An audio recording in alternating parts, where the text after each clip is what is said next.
cliques that we hung with on the road. Russell had his guys, I had mine. It was never a bad thing. It's just how it was. Stephen A., has this article changed your mind on your opinion of Durant, hearing that they weren't that close to begin with?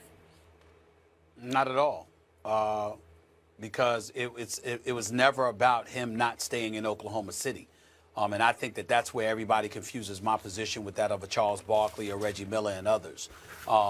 Every time he speaks, it seems to be some kind of shot at Oklahoma City. We have to remember that when Russell Westbrook went down, Kevin Durant was in the semifinals against Memphis. They won one game and then lost 4 straight. It was without Russell Westbrook. Together, they went to an NBA Finals. Together, they were within one game of another NBA Finals last year. But he has every right to decide that he wants to leave, that he doesn't want to be there anymore. There were people in defense of Kevin Durant. There have been many people who have looked at Sam Presti, who has established himself as just a great executive in the game, by the way. They felt like, hey, while other teams were getting better, Oklahoma City was interested in getting younger. Gone were the James Hardens of the world, the Reggie Jacksons of the world, people like that. They seem to be a team devoid of that quintessential third option, which is something that frustrated Durant apparently from time to time, which was something that was alluded to in this Rolling Stone article. But in the end, all of that makes the point for why he left Oklahoma City. And I think it's a slick effort to change the narrative. So let me bring everybody back home. No one should have a problem with Kevin Durant leaving Oklahoma City. Kevin Durant had the right to leave Oklahoma City. He gave them 9 great years. He never cheated them. He was a perennial all-star and superstar in this game. Leaving Oklahoma City is not the narrative anyone should focus on. I disagree with Barkley on that front. I disagree with Reggie Miller on that front. All of those guys. I have no issue with Kevin Durant leaving Oklahoma City. It's who you chose to go to. Choosing to go to an already established champion who should have been 2-time champions, with already a 2-time league MVP and a superstar, with already the greatest shooting backcourt in history. When you are that great, literally with the power in your hands to make that much of a difference in terms of balance of power, whereas you could have gone to at least 4 or 5 other teams and made them the instant favorites, you chose to go to the team that just beat you a month earlier. That's the issue.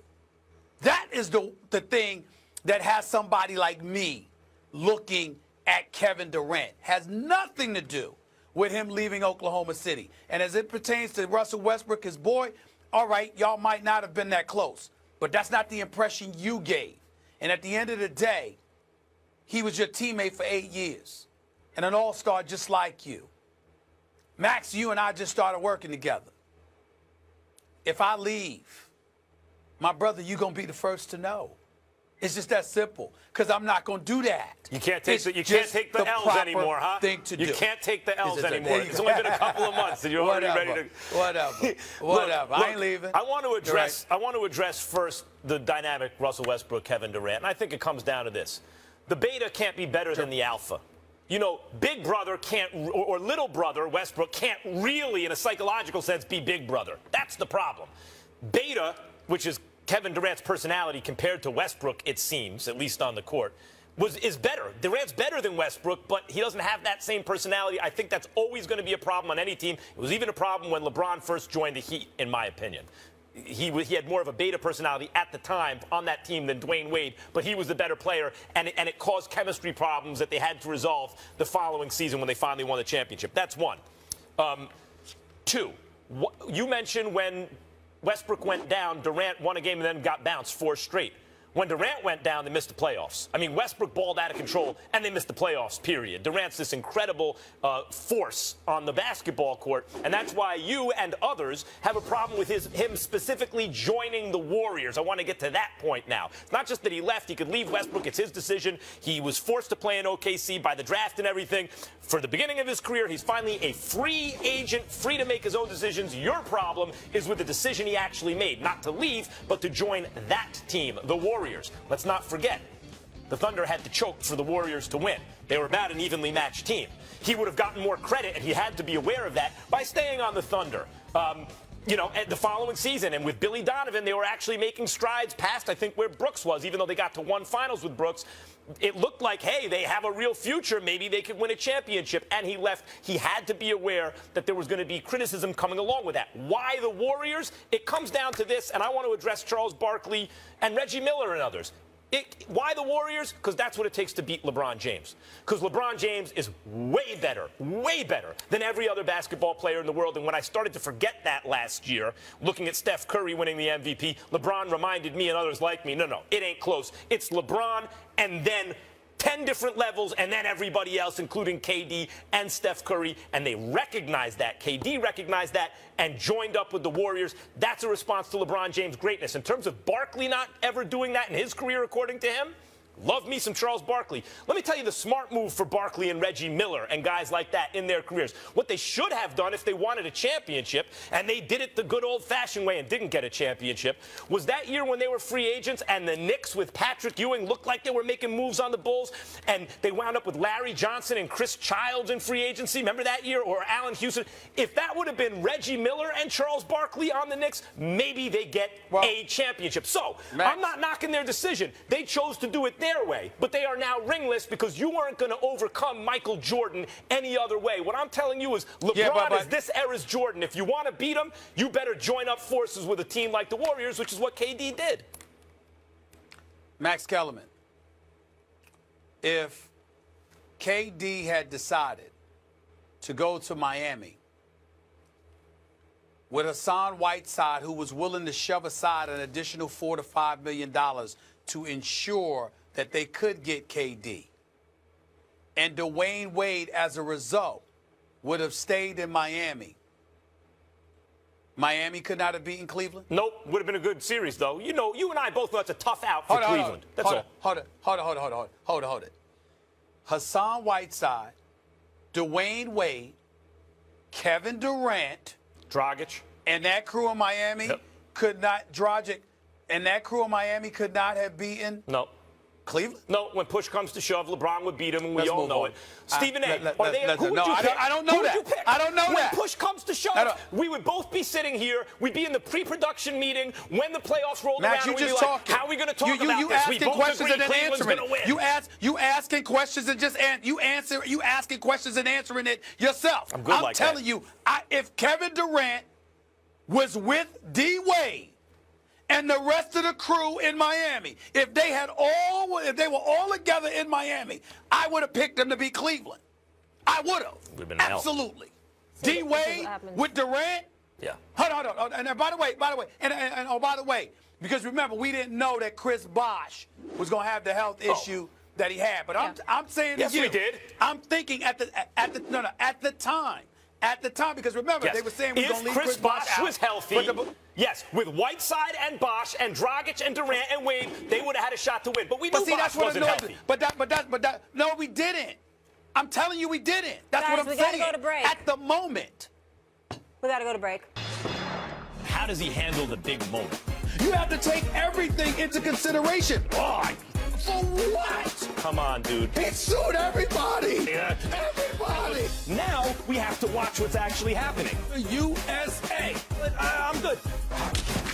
A federal jury in Los Angeles Wednesday found that a woman's rape claim against NBA star Derrick Rose and two friends was not credible, handing the men a victory in a high-stakes civil trial. Rose said in a statement that he's thankful that the jury rejected the lawsuit that accused them of gang raping Rose's ex-girlfriend when she was incapacitated from drugs or alcohol, and that it was important to prove he did not do what he was accused of. Stephen A., where does Derrick Rose go from here?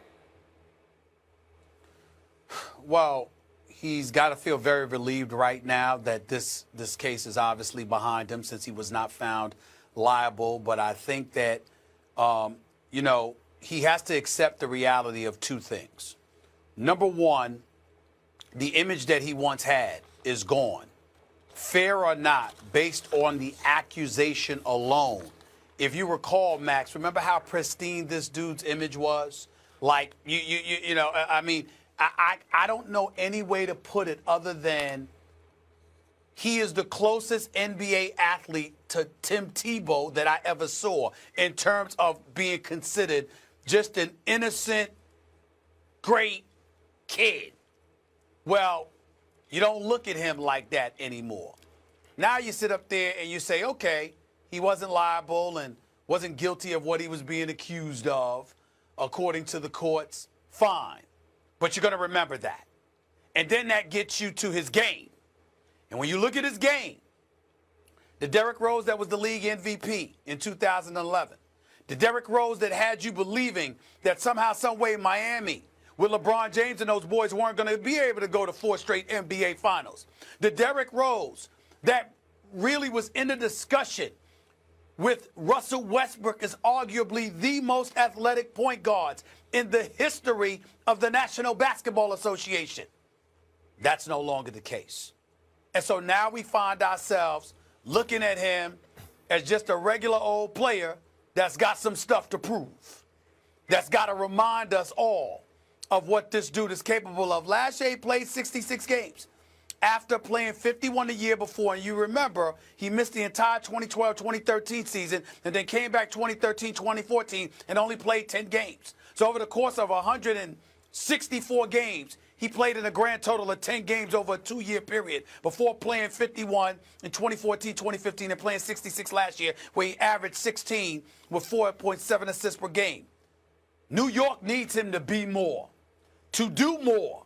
And we know he wants that money, but we also heard him talk about how he wants to be able to walk to school with his kid in 10 to 12 years from now.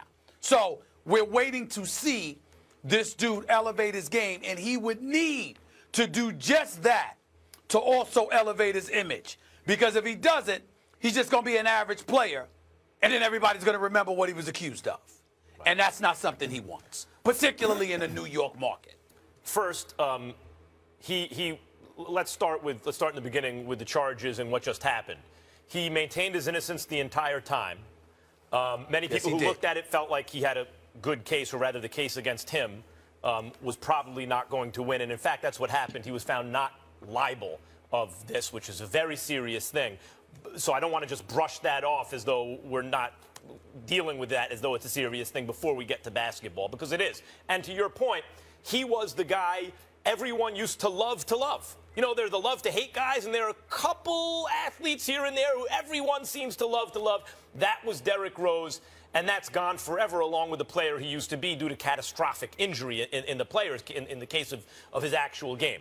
But I want to get to what maybe he can be now going forward. I think that you look at him in the second half of last season, he was better than in the first half, it seemed to me. Significantly better. He was getting better as the season went on. And now this year, not only with a new start in New York and now found not liable of this serious situation, now with a new start with Joakim Noah, who was obviously brought in for him, with 2 other excellent offensive options. Let's not forget, when he was 22 years old and won the MVP, that should have gone to LeBron James. But nevertheless, Derrick Rose performed at a very, very high level for a 22-year-old to even be in consideration, let alone win that award. The following season, before he got hurt, he was better. He was progressing in his career. He was now more of a pure point guard than he had been even when he won the MVP. It was amazing to watch, age 22, 23. Then he has this catastrophic injury, and he's never fully the same. Part of the reason he's not the same is physical. A part is psychological. How hard do you push it? Well, now 1 more season removed from the catastrophic injury, I'd expect his psychological state with respect to his injury to be better. The fact is, he's in a contract year, and he's with a team where Carmelo Anthony and Kristaps Porzingis can do a lot of things offensively, and Courtney Lee can spot up and shoot and do all those kind of things, and Joakim Noah's there. He's familiar with them to do the dirty work and all that stuff. I think there is real reason, health permitting, to be optimistic about Derrick Rose, what he can be for the Knicks. What does that mean? That means, let's say, 75% of the player he was at his best. 75% of a prime Derrick Rose is a hell of a player. And I think that he can be that if he stays healthy. I think there's reason for optimism with Derrick Rose. I disagree with you that 75% of Derrick Rose is still a prime player. I don't believe that. And here's why I don't believe that.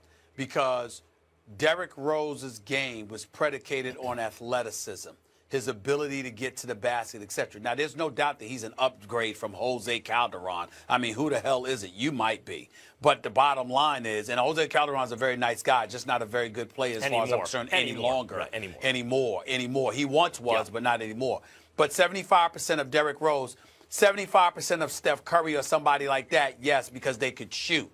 But because of athleticism, 75% is not good enough. You need more from Derrick Rose than 75% if the New York Knicks and him are going to make the kind of noise we hope they're going to make. One last thing I want to add before we go to break. I thought it was kind of embarrassing and tasteless for the jurors to be taking pictures after with the seriousness of the allegations, treating it like a photo op, and then the judge saying, play well, but not